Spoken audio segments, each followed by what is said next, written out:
再来看，日本指控掠鱼掠过界封口外的苏俄渔船复兴号，拿150万日票的担保金了后，饭店船已经驶转来南方澳，船顶8个人拢平安哦。也毋过，这只渔船是风弄甲密密麻麻。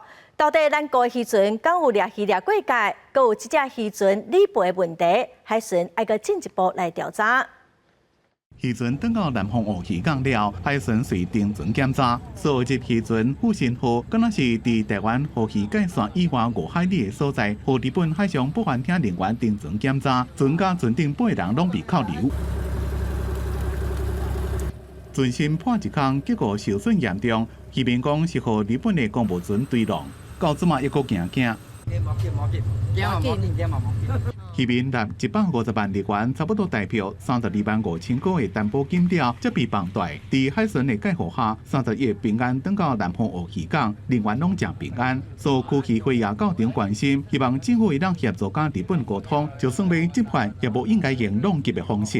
希望未来的话，应该坐下来，大家来根据这些的作业的方式来，大家来做有效的协调。第二个方面，不应该用这样 撞击的方式让我们我方的渔船损害。船体的部分的话，我们要经过搜证，我们才会知道说它状况如何。